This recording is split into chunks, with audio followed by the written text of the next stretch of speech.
नमस्कार दोस्तों, आपका हमारे एम्प्लॉयबिलिटी स्टेनो चैनल में स्वागत है।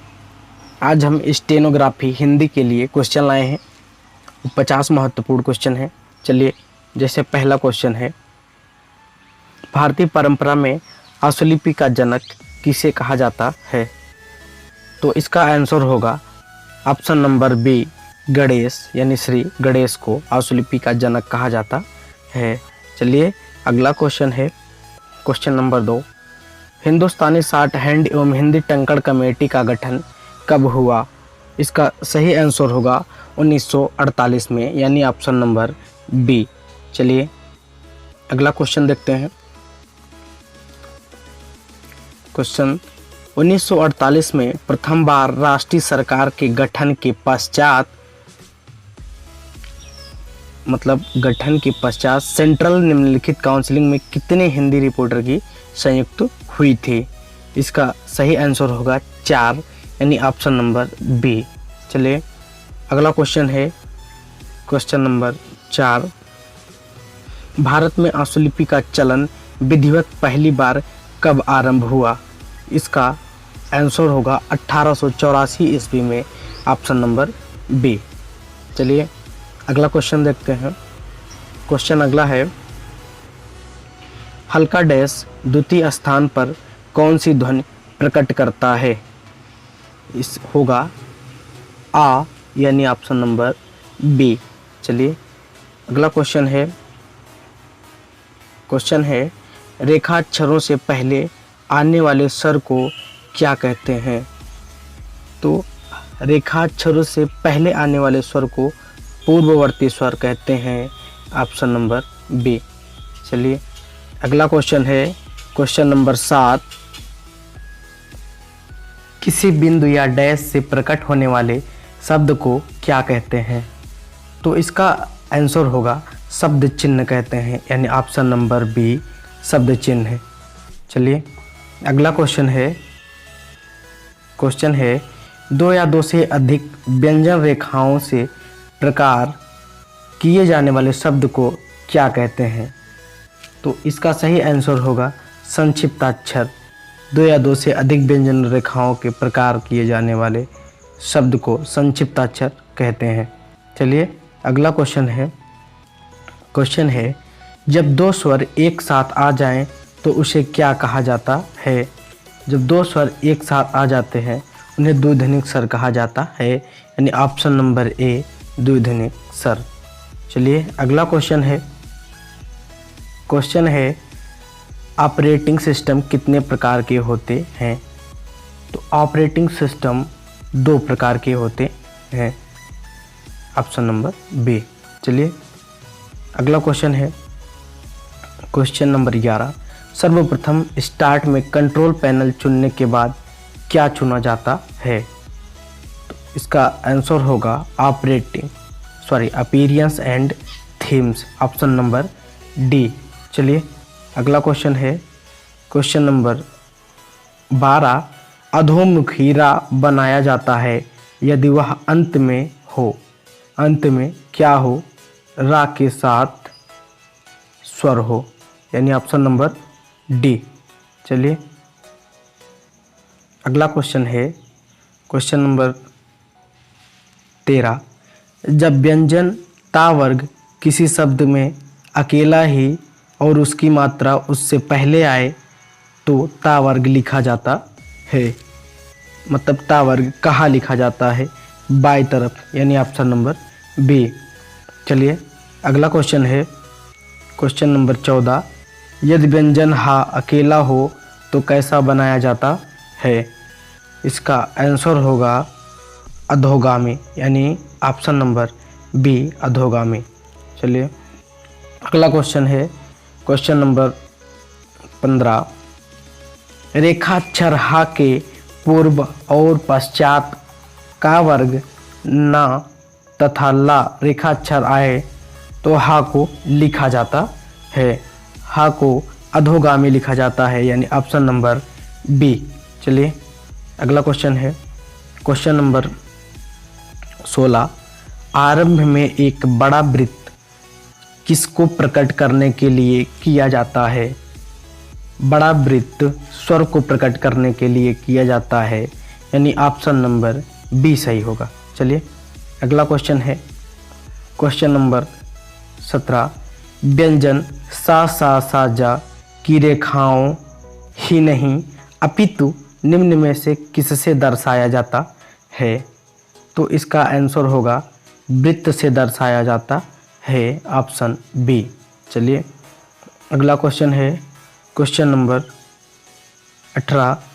स्वालूप सरल रेखाओं में लगाया जाता है। स्वालूप सरल रेखाओं में बाईं ओर लगाया जाता है, यानी ऑप्शन नंबर ए सही है।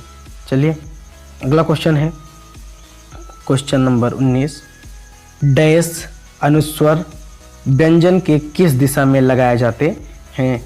जो डैश और अनुस्वर होते हैं वो समांतर दिशा में लगाए जाते हैं, यानी ऑप्शन नंबर ए। चलिए अगला क्वेश्चन है क्वेश्चन नंबर 20 है। यदि किसी शब्द में प्रथम अक्षर ना हो, व्यंजन हो, तो निम्न में से क्या बनेगा? तो इसका आंसर होगा ना हुक, यानी ना का हुक बनेगा। चलिए मैंने गलत बोल दिया, पूरी व्यंजन रेखा, यानी ऑप्शन नंबर बी। चलिए पूरी व्यंजन रेखा बनेगी। चलिए अगला क्वेश्चन है क्वेश्चन नंबर 22। किसी व्यंजन रेखा को दोगुना करने में उसमें निम्न में से किसका योग होता है? तो इसमें तार, तर, दार, दर, कर, कार का योग होता है, यानी ऑप्शन नंबर बी सही है। चलिए अगला क्वेश्चन देखते हैं। क्वेश्चन नंबर अगला है व्यंजन रा ऊर्ध्वगामी से किसी शब्द को काटने पर निम्न में से क्या प्रकट होता है? इसका आंसर होगा परिषद रेत, यानी परिषद और रेत। चलिए ऑप्शन नंबर बी सही होगा। चलिए अगला क्वेश्चन है क्वेश्चन 24 है। व्यंजन न से किसी अन्य शब्द को काटने पर निम्न में से क्या प्रकट होगा या क्या प्रकट होता है? तो व्यंजन ना को किसी शब्द से काटने पर या अन्य शब्द से, तो नीति और नियम प्रकट होगा, यानी ऑप्शन नंबर सी नीति और नियम। चलिए अगला क्वेश्चन है आशुलिपि के व्यंजन रेखा ता से उपसर्ग लगने पर क्या प्रकट होता है, या उस उपसर्ग लगाने पर क्या प्रकट होता है? तो इसका सही आंसर होगा आत्म, यानी ऑप्शन नंबर डी आत्म प्रकट होगा। चलिए अगला क्वेश्चन है क्वेश्चन अगला क्या कहता है? ऊर्ध्वमुखी व्यंजन रा किसी शब्द के पूर्व लगाने से निम्न में से कौन सा उपसर्ग बनता है? तो राज, यानी राज, ऑप्शन नंबर सी। चलिए अगला है शब्द के अंत में ऊर्ध्वमुखी रा लगाने से निम्न में से कौन सा प्रत्यय प्रकट होता है? तो इसका आंसर होगा कारी, यानी ऑप्शन नंबर बी। जो प्रत्यय प्रकट होगा वो कार्य प्रकट होगा। चलिए अगला क्वेश्चन है क्वेश्चन 28 है। व्यंजन अधोमुखी रा की आधा करके किसी शब्द के अंत में लगाने से कौन सा प्रत्यय बनता है? अर्थ और अर्थी, ऑप्शन नंबर बी, अर्थ और अर्थी बनता है। चलिए अगला क्वेश्चन है क्वेश्चन 29। कोऑर्डिनेटर को हिंदी में क्या कहते हैं? कोऑर्डिनेटर को हिंदी में क्या कहते हैं? तो कोऑर्डिनेटर को हिंदी में समन्वयक कहते हैं, ऑप्शन बी सही होगा इसके लिए। चलिए अगला देखते हैं। क्वेश्चन अगला है संख्या से संबंधित कानूनी मामलों की देखरेख का कार्य निम्न में से कौन सा अनुभाग करता है? तो कानूनी सलाह अनुभाग, यानी ऑप्शन नंबर डी सही होगा इसके लिए। चलिए अगला क्वेश्चन है किसी सूचना को सरल करने का प्रयोग हॉरिजॉन्टल रो या वर्टिकल कॉलम में व्यवस्थित किया जाता है। तो टेबल के द्वारा, यानी ऑप्शन नंबर डी टेबल के द्वारा। चलिए अगला क्वेश्चन है कार्यालय प्रबंध में गुण होने चाहिए। कार्यालय प्रबंध में क्या गुण होने चाहिए? व्यवहार, कुशलता। ऑप्शन ए व्यवहार, कुशलता। चलें अगला क्वेश्चन है कार्यालय में चपरासी द्वारा बंद थैले में पत्र मांगने निम्न में से क्या लाभ होते हैं? तो इसका आंसर होगा पत्र पूर्णतया गोपनीय रहते हैं। ऑप्शन ए सही होगा। चलिए अगला क्वेश्चन है कार्यालय संस्था को शक्ति, दिशाएं व ... प्रदान करता है। क्या प्रदान करता है? ... में तीव्रता, यानी ऑप्शन सी तीव्रता। शक्ति, दिशाएं एवं तीव्रता प्रदान करता है। अगला क्वेश्चन है पीपीटी में फाइल कैसे जोड़ते हैं, यानी पावर पॉइंट में फाइल कैसे जोड़ते हैं? तो insert, file, browse. Option A insert, फिर फाइल, फिर ब्राउज। ऑप्शन नंबर ए सही होगा। चलिए अगला क्वेश्चन है पावर पॉइंट में फाइल फॉर्मेट जोड़ा जा सकता है। पावर पॉइंट में फाइल फॉर्मेट जोड़ा जा सकता है किसके द्वारा? तो इसका सही आंसर होगा उपरोक्त सभी के द्वारा। GIF के द्वारा, GPSG वेब के द्वारा, मतलब इसका सही आंसर ऑप्शन नंबर डी होगा। चलिए अगला क्वेश्चन है डाक के मुख्य रूप से कितने वर्ग होते हैं? डाक के मुख्य रूप से 2 वर्ग होते हैं। ऑप्शन सी इसके लिए सही होगा। चलिए अगला क्वेश्चन यदि संगठन में डाकघर में दिया है तो उसकी डाक उसी में डाल दी जाती है। यानी यदि संगठन में डाकघर में दिया है तो उसकी डाक उसी में डाल दी जाती है। कहाँ? पोस्ट बैग नंबर में, यानी ऑप्शन नंबर ए। चलिए अगला क्वेश्चन है क्वेश्चन नंबर 39। पत्र में किससे जानकारी प्राप्त होती है कि यह पत्र कहाँ का है? तो इसका आंसर होगा मोहर और तारीख से। चलिए अगला क्वेश्चन है क्वेश्चन नंबर 40। मंत्रालय सचिव की नियुक्ति कौन करता है? मंत्रालय सचिव की नियुक्ति मंत्रालय ही करता है। Option D. चलिए अगला क्वेश्चन है क्वेश्चन नंबर 41। AX मशीन का लाभ क्या है? AX मशीन का लाभ ईमेल भेजना है, मेलिंग रिस्क कम होता है, गति भी तेज होती है, यानी ऑप्शन नंबर डी सही है। चलिए अगला क्वेश्चन है क्वेश्चन नंबर 42 यानी 42। कुछ आवश्यक उद्देश्यों की पूर्ति हेतु आधुनिक कार्यालयों में ... का महत्व बढ़ता जा रहा है। तो किसका महत्व बढ़ता जा रहा है? फाइलिंग का। ऑप्शन नंबर बी फाइलिंग का महत्व बढ़ता जा रहा है। चलिए अगला क्वेश्चन है क्वेश्चन नंबर किसी भी व्यावसायिक संगठन को अपनी आवश्यकता अनुसार ... बनानी चाहिए। क्या अपनी आवश्यकता अनुसार बनानी चाहिए? इसका आंसर होगा फाइलें बनानी चाहिए। ऑप्शन नंबर ए। चलिए अगला क्वेश्चन है क्वेश्चन बहुप्रतिलिपिकरण में कौन सी चीज़ की आवश्यकता होती है?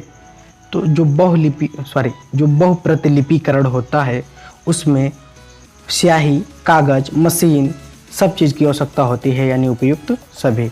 चलिए अगला क्वेश्चन है क्वेश्चन नंबर 45। टेलीफोन किसका भाग है? टेलीफोन किसका भाग है? टेलीफोन एक मशीन का भाग है, यानी ऑप्शन नंबर बी। चलिए अगला क्वेश्चन देखते हैं। क्वेश्चन है स्पीड पोस्ट के अंतर्गत डाक की विशेषता है। स्पीड पोस्ट के अंदर डाक की विशेषता है तेज गति, यानी ऑप्शन नंबर ए। चलिए अगला क्वेश्चन है पंजीकृत डाक पर प्राप्तकर्ता के लिए जाते हैं। क्या जाते हैं? नाम या हस्ताक्षर या कुरियर या प्रेषक? इसका आंसर होगा हस्ताक्षर जाते हैं। ऑप्शन नंबर बी सही होगा। चलिए अगला क्वेश्चन देखते हैं। क्वेश्चन नंबर 48 है डाकघर में किसी भी पत्र को पंजीकृत डाक से भेजा जा सकता है। तो इसका सही आंसर होगा पंजीकृत शुल्क देकर ही, ऑप्शन नंबर बी, पंजीकृत शुल्क देकर।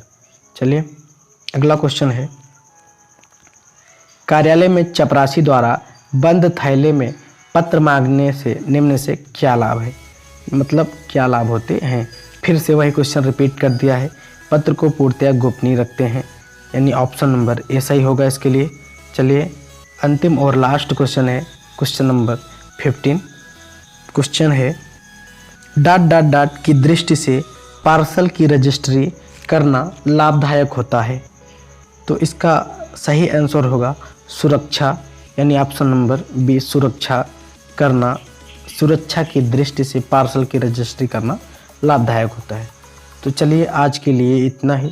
अगर हमारा वीडियो आपको पसंद आए तो वीडियो को लाइक करें, कमेंट करें, शेयर करें।